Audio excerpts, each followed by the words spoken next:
તો જૂનાગઢના કેશોદની નદીમાં ઘોડાપુર ઉતાવળિયા નદીમાં આવ્યું છે. ઘોડાપુર ઉતાવળિયા નદીની અંદરના દ્રશ્યો આપ જુઓ કે પૂરના ધસમસતા પ્રવાહમાં મહિલા તણાઈ રહી છે. તંત્રની ટીમો દ્વારા મહિલાની શોધખોળ શરૂ કરાઈ છે.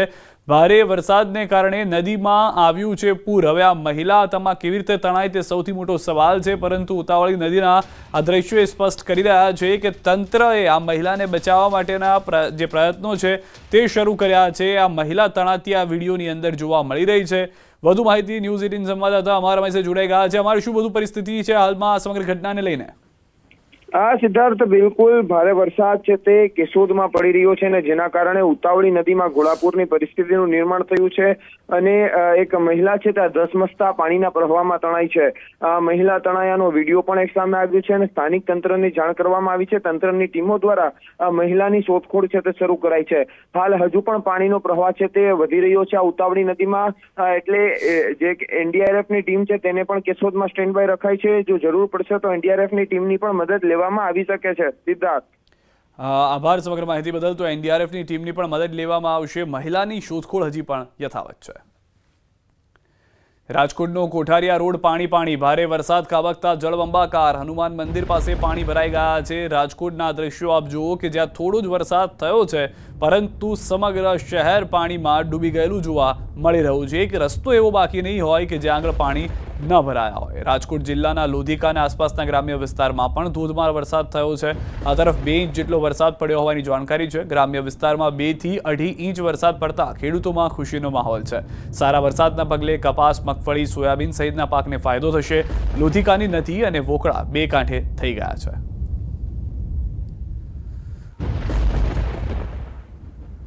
સૌરાષ્ટ્ર બાદ દક્ષિણ ગુજરાતની વાત કરીએ. વલસાડ જિલ્લામાં વરસાદી માહોલ જામ્યો છે. જિલ્લાના ઉપરવાસમાં ભારે વરસાદથી જિલ્લાના તમામ નદી નાળાઓ 2 કાંઠે વહી રહ્યા છે. ત્યારે પારડીના પોણિયા ગામ નજીક કાર તણાઈ હતી. કાર ચાલકે જીવને જોખમમાં મૂકી આ પાણીમાંથી પસાર થવાનો પ્રયાસ કરતા કાર પાણીમાં તણાઈ હતી. જોકે સ્થાનિક લોકોએ તાત્કાલિક મદદ કરતા આ કાર ચાલકનો જીવ બચ્યો હતો.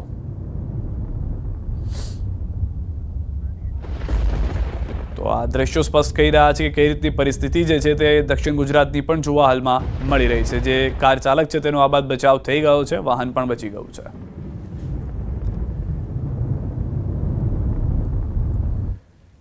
શાળા પ્રવેશોત્સવને બનાવીએ સમાજોત્સવ. આ ધ્યેય સાથે મુખ્યમંત્રી ભૂપેન્દ્ર પટેલે શાળા પ્રવેશોત્સવનો આરંભ કરાવ્યો. મહીસાગરના દીવડાની શાળામાં પ્રવેશોત્સવમાં મુખ્યમંત્રીએ સંબોધન કર્યું. તેઓએ જણાવ્યું કે પ્રધાનમંત્રીએ શરૂ કરાવેલા જનકલ્યાણ કાર્યક્રમના સુખદ પરિણામ મળી રહ્યા છે.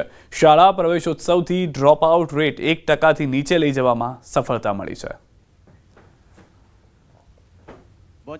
આપણને દરેકમાં સારા ફળ મળી રહ્યા છે, પરિણામ મળી રહ્યા છે. જેમ અહીંયાથી હમણાં કુબેરભાઈ કહેતા હતા કે પહેલા ડ્રોપ આઉટ રેશિયો 35%થી ઘટી ના આજે 85% જે 0.85% જેટલો થયો છે. એટલે 1% કરતાં પણ નીચે આ જે ડ્રોપ આઉટ રેશિયો થયો છે એનો લાભ આપણને મળી રહ્યો છે. ને આજે વિદ્યાર્થીઓ જેણે શાળામાં પ્રવેશ લઈ અને આગળ વધ્યા છે એનો લાભ પણ સમાજને મળી રહ્યો છે. સમાચારોમાં અત્યારે બસ આટલું જ. આપ જોતા રહો ન્યૂઝ 18 ગુજરાતી.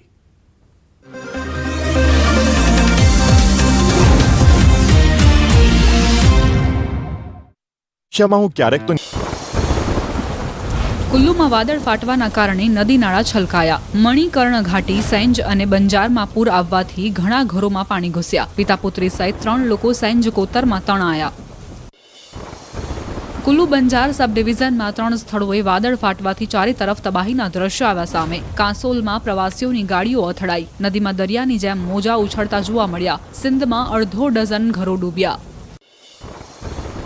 સેંધ સહિત સિંધ બિહાલીમાં પાણીના પ્રવાહમાં 3 લોકો તણાયા. પાર્વતી નદી પર બનાવેલો અસ્થાયી પુલ પૂરમાં ધોવાયો. પુલ ધોવાઈ જવાથી બાલાધી ગામ સંપર્ક વિહોણું બન્યું. હિમાચલ પ્રદેશના મનાલીમાં વ્યાસ નદીમાં ઘોડાપુર. પહાડી વિસ્તારમાં વરસાદથી નદી રૌદ્ર રૂપે વહેતી થઈ. લોકોને નદી કિનારેથી દૂર રહેવા કરાઈ અપીલ. સલામતીના ભાગરૂપે ચાંપતો બંદોબસ્ત ગોઠવાયો. હિમાચલ પ્રદેશના કુલ્લુ જિલ્લાની સાંજખેડમાં વાદળ ફાટ્યા બાદ પૂર, સેઉણમાં જીવાનાળામાં તોફાની રૂપે પાણી વહેવા લાગ્યા. પહાડો ચીરીને પાણી બહાર આવ્યું હોવાના દ્રશ્યો સામે આવ્યા. કાટમાળ સાથે વહેતા પાણીએ વચ્ચે આવતું બધું તાણી ગયું. કેટલાક વિસ્તારનો રસ્તો પણ ધોવાયો. હાઇડ્રો પ્રોજેક્ટ કંપનીનો એક શેડ પણ ધોવાયો. પાણીના રૌદ્ર સ્વરૂપથી આસપાસના વિસ્તારમાં ભારે નુકસાનની ભીતિ.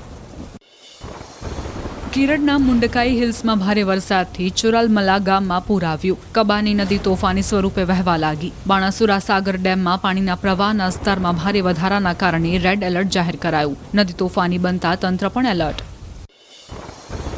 પાડોશી દેશ ચીનમાં પણ મેઘરાજાએ ભારે તબાહી મચાવી. ધોધમાર વરસાદથી શોપિંગ મોલમાં નદીઓ વહી, અનેક રસ્તાઓ ધોવાયા, અનેક મકાનો પાણીમાં ગરકાવ થતા જનજીવન થયું પ્રભાવિત. પૂર પ્રભાવિત 80,000થી વધુ લોકોનું સ્થળાંતર. ગુઇઝોઉ ફૂટબોલ મેદાનમાં 3 મીટર સુધી પાણી ભરાયા. મેદાન વિશાળ જળાશયમાં ફેરવાયું હોય તેવા દ્રશ્યો સામે આવ્યા.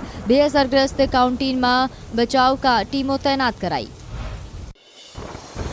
મધ્યપ્રદેશના મુરૈના જિલ્લાના ગ્રામ્ય વિસ્તારમાં પૂરની સ્થિતિ. કુંવારી અને સાંક નદી બે કાંઠે વહેતી થઈ. મકુડા ગામને મુખ્ય ધોરીમાર્ગ સાથે જોડતા રસ્તા પરના કોઝવે પર પાણી ફરી વળતા અને ગામડાઓનો સંપર્ક કપાયો.